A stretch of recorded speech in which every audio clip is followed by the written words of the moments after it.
নমস্কার, শুভ সন্ধ্যা। নিউজ ভ্যানগার্ডের পর্দায় সকলকে স্বাগত। এই মুহূর্তে আপনাদের সাথে আমি রয়েছি শতাব্দী। চোখ রাখবো এখনকার গুরুত্বপূর্ণ খবরাখবরে। চলতি মাসের শেষ লগ্নে আমরা দাঁড়িয়ে আছি, আর এই শেষ সময়ে দাঁড়িয়ে কার্যত রিজার্ভ ব্যাংক অফ ইন্ডিয়া বড় আপডেট দিয়েছে ব্যাংক সংক্রান্ত বিষয়ে। কার্যত এই ক্ষেত্রে লক্ষ্য করা যাচ্ছে যে রবিবার এবার থেকে খোলা থাকবে ব্যাংক, এমনটাই খবর, যেখানে সরকারের নির্দেশিকা ইতিমধ্যেই জারি করা হয়েছে এবং এই নির্দেশিকায় বলা হচ্ছে রবিবারও ব্যাংক খোলা থাকবে।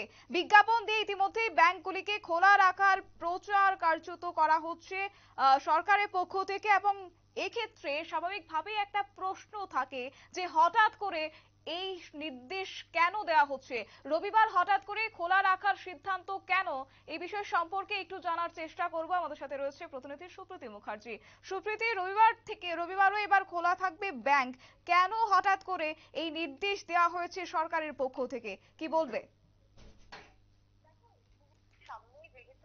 লোকসভা ভোট, তাই এই ভোট পরিস্থিতিতে গোটা দেশ জুড়ে একাধিক অদল বদল চলছে এবং তার সঙ্গে বর্তমানে মার্চ মাস চলছে, এটাও আমাদের মাথায় রাখতে হবে। মার্চ মাস মানে কিন্তু এয়ার ইন্ডিং, এবং এই এয়ার ইন্ডিংকে কেন্দ্র করে কিন্তু যে কোনো কর্মচারীদের মধ্যে একটা অধিক চাপ পড়ে। বছরের যে কাজ থাকে নির্ধারিত সেই কাজগুলোকে শেষ করতে হয়। সেই কাজ শেষ করার জন্যই কিন্তু এবারের এই সিদ্ধান্ত উঠে আসছে যে রবিবারও ব্যাংক খোলা রাখার যে নিদান এই মুহূর্তে কার্যত জানা গেছে। এবার দেখো, ব্যাংকের যদি আমরা ছুটির দিকটা নিয়ে একটু আলোচনা করি তাহলে বলতে হয় যে ব্যাংকের ছুটি কোন কোন কারণে হয় এবং কারা কারা সেটিকে নির্ধারণ করে। সেই জায়গাতে দাঁড়িয়ে দেখো বলতে হয় যে রিজার্ভ ব্যাংক অফ ইন্ডিয়ার নিয়ম অনুযায়ী holiday under the negotiable instrument act এবং holiday under the negotiable instrument act and real time gross settlement holiday, এই তিনটি আইনে কিন্তু ছুটি নির্ধারিত হয়ে থাকে। যেহেতু এই তিনটি আইনে এই ছুটি নির্ধারিত হয়ে থাকে, সেই জায়গাতে দাঁড়িয়ে তোমার দেখা যাচ্ছে যে এবারে এই দিনে অর্থাৎ ব্যাংক খোলা থাকার কথা জানানো হয়েছে, বিশেষ করে রবিবারে।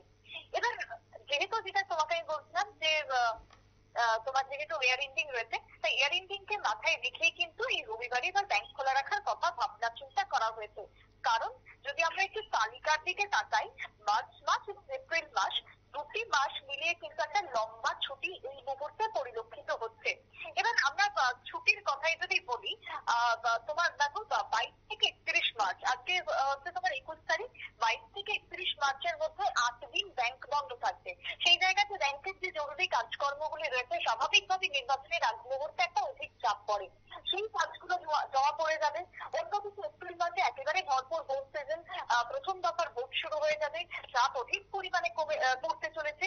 তাই সেই জায়গাতে দাঁড়িয়ে কিন্তু এবার ব্যাংকের যে ছুটি, সেই ছুটির দিন তো রয়েছে, কিন্তু যেগুলো ওয়ার্ক ডে, সেই ডেগুলোতে যেরকম অধিক পরিমাণে কাজ হবে, তার সঙ্গে রবিবারেও ব্যাংক খোলা রাখার সিদ্ধান্ত নেওয়া হচ্ছে। এবার তোমাকে আমি একটু হিসেব দিই যে কোন কোন দিনে ছুটির কথা জানিয়েছে এই মুহূর্তে রিজার্ভ ব্যাংক অফ ইন্ডিয়া। দেখো 22 মার্চ, যে 22 মার্চ অর্থাৎ আগামী কালকে ব্যাংক ছুটি, যেখানে বিহার দিবসের কারণে পাঁচলাই ব্যাংকগুলি বন্ধ থাকবে।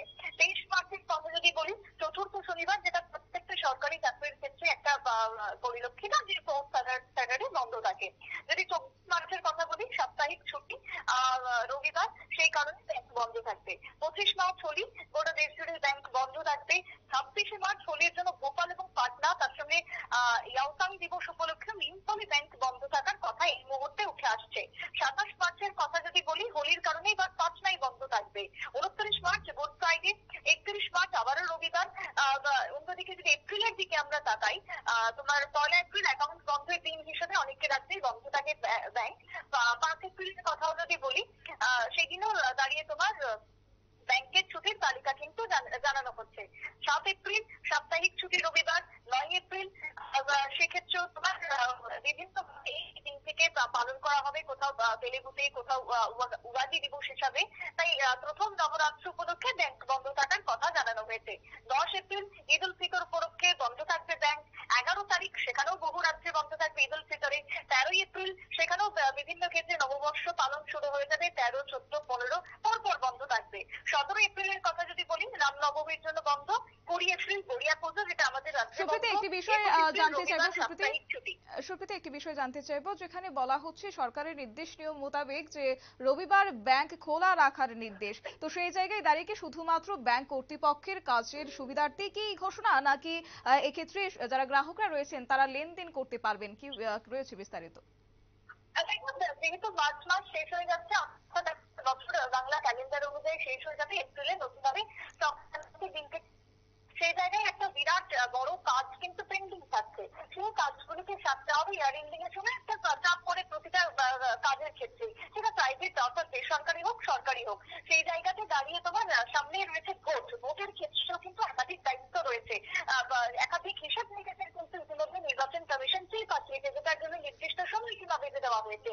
সবগুলোকে নির্দিষ্ট টাইমের জন্য করার ক্ষেত্রে এত ছুটি যদি থাকে, এত ছুটিতেই যদি দিনগুলো চলে যায়, তাহলে সেটা খুব স্বাভাবিকভাবে কমপ্লিট হবে না। তাই সেই জন্য দাঁড়িয়ে যেগুলো রবিবার, যেগুলো সাধারণভাবে ছুটির দিন আমরা দেখে থাকি, সেই শনি রবিতে এবার ব্যাংক খোলা থাকবে। আপাতত নির্বাচনের আগ মুহূর্ত পর্যন্ত যে খবর আজকে উঠে আসছে রিজার্ভ ব্যাংক অফ ইন্ডিয়ার পক্ষ থেকে। শতাব্দী। একদমই, ধন্যবাদ সুপ্রীতি। কথা বলছিলাম আমাদের প্রতিনিধি সুপ্রীতি মুখার্জি। স্বাভাবিকভাবেই সামনেই যেহেতু লোকসভা ভোট এবং তার আগেই এক প্রকার কাজ সারতে হবে, যেহেতু মার্চ মাস চলছে এবং সেই জায়গায় দাঁড়িয়ে এবার রবিবার ব্যাংক খোলা রাখার নির্দেশ দিয়েছে কার্যত রিজার্ভ ব্যাংক অফ ইন্ডিয়া। নিয়ে নিচ্ছি ছোট একটি বিজ্ঞাপন বিরতি, সঙ্গে থাকুন।